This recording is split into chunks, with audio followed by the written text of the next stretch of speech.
Most people are aware about anti-inflammatory medicines reducing inflammation. But did you know that your diet, let's actually not call it diet, I'd rather call it nutrition. So did you know that your nutrition has a very important role to play in control of chronic inflammation? Certain foods actively downregulate or decrease inflammation, while others can lead to the start of inflammation.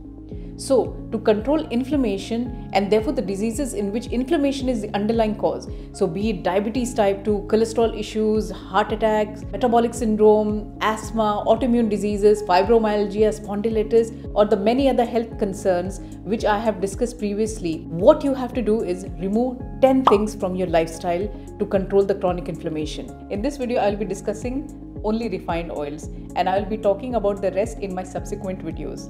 One reason why I'm also giving a lot of time to discussing each one of these is because I would like you to consider making these changes, and they need to be lifelong changes because they will go a long way in maintaining your and your family's health. The first one, refined oils. Now, when we talk of cooking oils, one of the most important things we would want to consider when picking out a fat, here I mean oil, is its smoke point.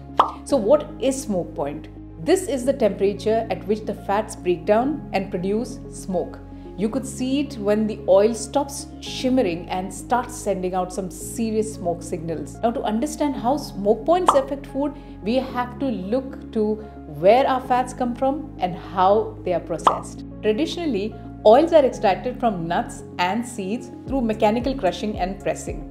If bottled immediately, you'd get a cold pressed, raw or virgin oil, which tends to retain its natural color and flavor. So virgin basically means it's not processed, heat has not been applied to it. Now, these are the oils which have a low smoke point and therefore they are suited for dressings, for drizzling and for lower temperature cooking. At the other end are refined oils. They have a high smoke point, and how is that made possible? Well, to produce an oil with a high smoke point, manufacturers use industrial level refinement processes like bleaching, filtering and high temperature heating to extract every tiny bit of fat available in there. So that is in the plant or the seeds.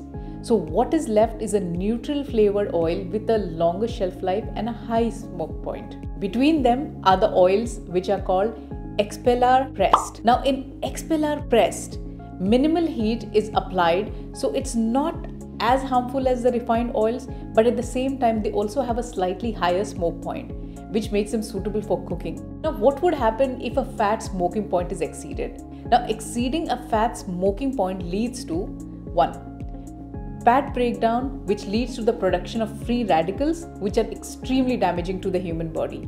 A well-known example of a disease caused like this is cancer. It also leads to fats developing an unpleasant odor. When fats begin to smoke, there's always the risk of catching fire. So most cooking fires are caused when fats or oils, they're heated beyond their smoke points. Which are the good oils for cooking? The first one, coconut oil. It's a saturated fat but a good one. It increases the good cholesterol, it decreases the bad cholesterol, and it is very good for cooking. The next one, olive oil. So there are mainly two types. The first one is the extra virgin olive oil and the second one is the regular olive oil. Extra virgin olive oil, it is ideal for dressings and for drizzles. The regular olive oil, it has undergone some heat and therefore it has a slightly higher smoking point compared to the extra virgin olive oil, and therefore the regular olive oil is suitable for cooking. The third one, avocado oil. Now this is made from the flesh of avocados. Unlike olive oil, particularly the extra virgin type, it's better for cooking because it does not leave its distinct taste in the food prepared. And because of a high smoking point, it's good for cooking. Which are the bad cooking oils? Any refined oil. So be it refined canola oil, soya bean oil, corn oil, cottonseed oil, sunflower oil. If you really have to use the sunflower oil, use the expeller pressed sunflower oil. Now you may say that, oh, I don't use soya bean oil or the other oils which I have just mentioned in this list. But if you are eating a lot of processed foods, the prepared meals, you're eating outside, then you can be sure that you're definitely consuming these or one of these. Are your children having chips, chocolates, chocolate spreads? Then be sure that they too are consuming one of these oils. Have a look at the food label of the various things you buy from the market. I picked up 3 things which I found around me, and I thought I'll just show you the labels. The first one is our traditional puff pastry. For now, we will only look at the label of this brand that I found. It says hydrogenated vegetable oil, and then they have mentioned the sources. But just as you see hydrogenated or partially hydrogenated, just avoid it.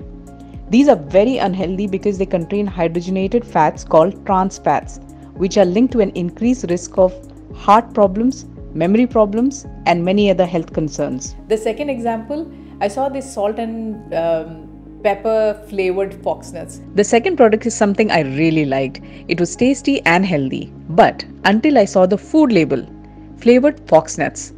So this contained edible oil as palmolin, cottonseed. Now palmolin is a liquid form of palm oil which is used for cooking.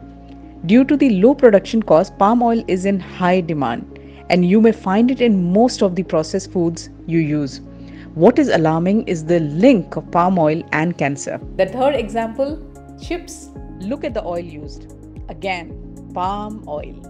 Be aware what you put into your body. Now there are things you will be able to identify in those food labels after today's video, but also remember there may be a whole lot of other ingredients you don't know about. Probably can't even pronounce the names. Don't put such things in your body. Did you notice something interesting? These oils are called vegetable oils, but actually they are not made from vegetables. They are actually made from seeds, so they are seed oils. Probably they are called so to create an impression in people's mind, equating them to being healthy. I think we've been conditioned that way. Remember, whenever we say healthy, the first thing which we think of is fruits and vegetables. Another interesting thing I noticed, many of the refined oils, they have this heart-shaped tags like this one. In our mind, we automatically equate this to heart healthy, even without it being written anywhere on the oil label. So beware of these marketing gimmicks. Did you know that the use of refined oils actually increased after 1979? And it is after this period that the number of cases of inflammatory diseases have also increased. Did you hear of diabetes or autoimmune diseases or cancers as frequently as you hear them of today? Sadly, today health comes at a price, but you have the option to choose. Do you want to spend on eating the right foods today and maintaining your health, or do you want to spend on hefty medical bills in the future? The choice is yours.